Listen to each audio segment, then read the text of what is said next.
मुझे लगता है कि महाराज जी का शासन है, सम्मान से बुला रहे हैं चले जाओ, वरना सम्मान से भी बुला ही सकते हैं। दो प्रकार के संत हैं।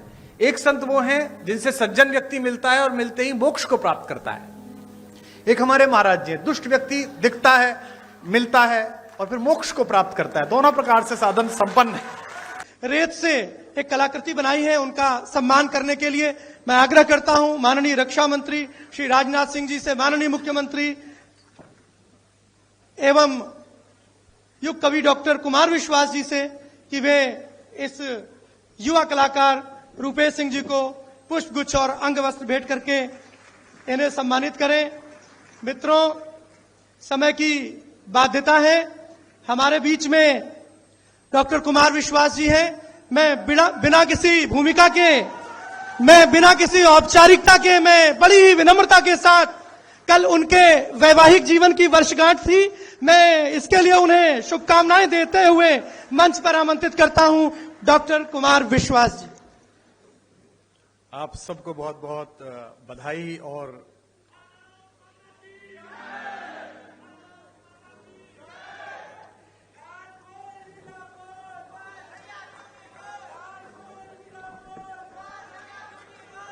बहुत धन्यवाद, काफी बहुत धन्यवाद आपका। समय की सीमा है, मैं इस समारोह में मैं अपनी उपादेयता समझता हूं।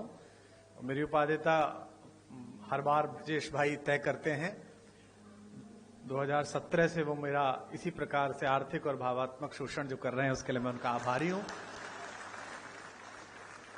एक आध बार तो मैंने प्रयास किया कि मैं यहां से बच जाऊं महाराज जी, मुझे लगा कहीं जहां दूसरी जगह ठीक ठाक सामान हो वहां जाऊं, तो उसमें फिर जब इनकी नहीं चलती तो ये महाराज जी का नाम ले देते कि महाराज जी आएंगे देख लीजिए आप। तो फिर मुझे लगता है कि महाराज जी का शासन है, सम्मान से बुला रहे हैं चले जाओ, वरना सम्मान से भी बुला ही सकते हैं।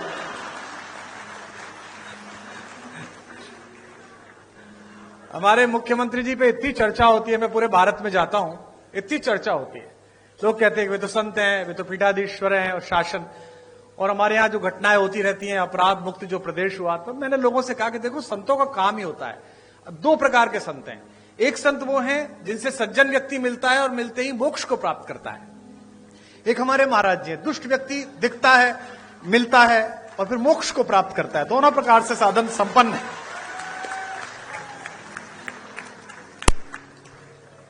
और आवश्यक भी है, क्या करें, देश ऐसी स्थिति में आ गया है। पहले डॉक्टर्स RX लिखते थे, अब RDX लिखने लगे हैं, क्या करेंगे आप। ऐसे समय में तो बहुत आवश्यक है। आदरणीय रक्षा मंत्री जी ने बड़ा उल्लेख किया। मेरा सौभाग्य रहा कि अटल जी की कृपा, उनका स्नेह मुझ पर भी रहा और वो लगातार अपने घर पर एक गोष्ठी करते थे जिसमें रक्षा मंत्री जी की उपस्थिति होती थी, आदरणीय दिनेश भैया की उपस्थिति होती थी। तो पार्टी के सभी लोग बैठे हुए हैं आज यहाँ पर, बहुधा पार्टी के ही लोग हैं। तो तीन प्रकार की पीढ़ियां पार्टी में आ गई। एक अटल जी की पीढ़ी थी जिसमें आदरणीय अडवाणी जी, जोशी जी, वो एक पीढ़ी थी। फिर आदरणीय रक्षा मंत्री जी की, प्रधानमंत्री जी की एक पीढ़ी आई। अब एक तीसरी पीढ़ी हमारे यशस्वी मुख्यमंत्री जी की, देवेंद्र फडणवीस जी की। तीन पीढ़ियां लगातार काम कर रही हैं और तीनों के दृष्टिकोण में अंतर है। अटल जी कहते थे कि आपके घर पर कोई कूड़ा फेंके तो आप स्वयं साफ कर दो। मोदी जी की, राजनाथ जी की पीढ़ी कहती है कि आपके घर पे कूड़ा फेंके तो आप उससे ही साफ कराओ। और मुख्यमंत्री जी की पीढ़ी कहती है कि आपके घर पर कोई कूड़ा फेंके तो आप कूड़े को भी साफ करो।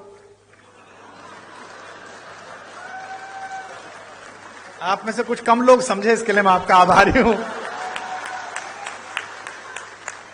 समय की मर्यादा है, सीमा है। मैं केवल एक कविता सुनाऊंगा क्योंकि आदरणीय मुख्यमंत्री जी को जाना है और वे बहुत व्यस्तता उनके बीच है, समय है।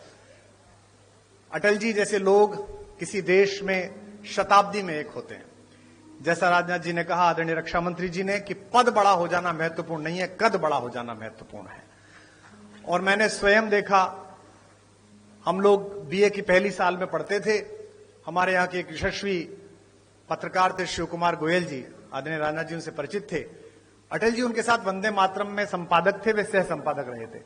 हमने एक कवि सम्मेलन कराया, एक कार्यक्रम कराया, सृजन महोत्सव, और हमने उनसे कहा कि अटल जी को बुलवा दीजिए। अटल जी उस समय विपक्ष में थे, उस बार चुनाव नहीं जीत पाए थे, तो हमने बुलाने के लिए गए और वो आ गए। और हम उस कार्यक्रम को संपन्न करने के लिए कहीं से धन जुटा रहे थे। तो नगर के एक उद्योगपति जो साड़ी का काम करते थे, उस जमाने में हम उनसे 501 रुपया लेके आए। तो जो 501 जिसने दिया था उसने कहा कि मैं भाषण दूंगा। ये बड़ा संकट का काम था, लेकिन अब वो 501 दे रहा था तो भाषण दिलाना था। तो वो अटल जी का प्रशंसक था। वो खड़ा हुआ और उसने कहा, मैंने कहा तुम ज्यादा मत बोलना अंकल जी, थोड़ी देर बोलना। बोले बस मैं 2 लाइन पढ़ूंगा। और उसने खड़े होकर कहा कि आज अटल जी आए हैं, बस मैं ये 2 पंक्ति पढ़ना चाहता हूं कि शहीदों की चिताओं पर लगेंगे हर बरस मेले। वो अटल जी के लिए कह रहा। अटल जी बहुत ठाका मार के हंसे, लेकिन उस आदमी के संकोच को जो पूरा मंच से घूर रहा था उसने ठाक से दूर किया। और जब भी मैं उनसे मिलने के लिए जाता था, दर्शन के लिए मिलने जाता था, प्रणाम करते थे, उन्हें बाप जी कहते थे, तो वो अक्सर पूछते थे, अरे भाई उनके क्या हाल है जिन्होंने मुझे जीवित शहीद बनाया था, वे कैसे हैं? तो वह बड़ा कद होना कि आप किसी बात का बुरा ना मानो, आप सदाशयता से लो। लखनऊ वालों, आपका सौभाग्य है, आपके संसदीय क्षेत्र का सौभाग्य है कि यहां से अटल बिहारी वाजपेयी जैसे कीर्ति पुरुष ने संसद में शोभा बढ़ाई। और आज मुझे अपनी तालियों के बीच यह कहने की अनुमति भी दें कि अगर एक राजनीतिक विचार का विश्वविद्यालय है अटल बिहारी वाजपेयी, तो इस समय भारतीय राजनीति में उनके सच्चे प्रतिनिधि आपके इस समय के सांसद हैं, जो उसके कुलपति हो सकते हैं, जो आदरणीय रक्षा मंत्री जी हैं। मैं एक कविता सुनाकर अपना स्थान लूंगा। आप बहुत दूर से आए हैं, मैं क्या करूं, घर जाऊं तुम्हारे?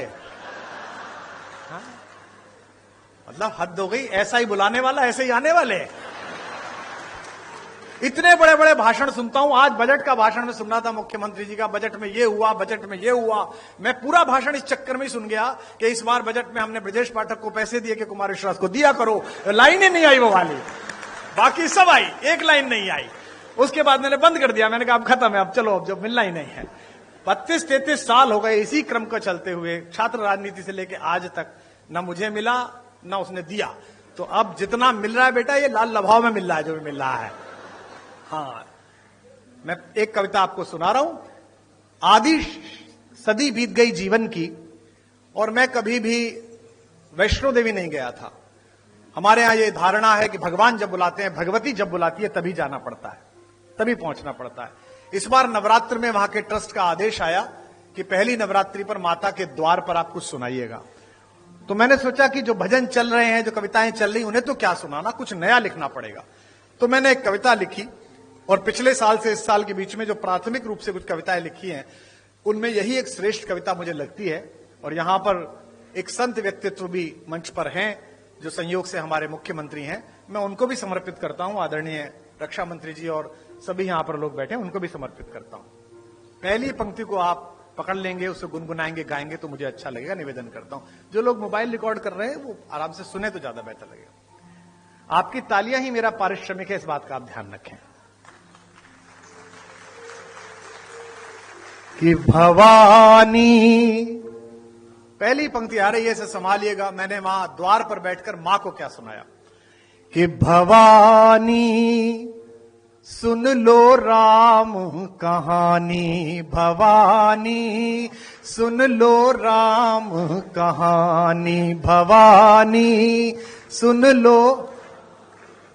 जब तक आपकी आवाज नहीं आएगी, चाहे मुख्यमंत्री जी जाएं चाहे ना जाएं, यही लाइन चलेगी। भवानी सुन लो राम कहानी, भवानी सुन। रोज नई लगती है लेकिन है ये परम पुरानी। अगली पंक्ति जो समझ जाएंगे उनकी तालियां गूंजेंगी। रोज नई लगती है लेकिन है ये परम पुरानी। वही कहानी एक जो तुमने, वही कहानी एक जो तुमने 2 जन्मों में मानी। भवानी सुन लो राम कहानी, भवानी सुन लो,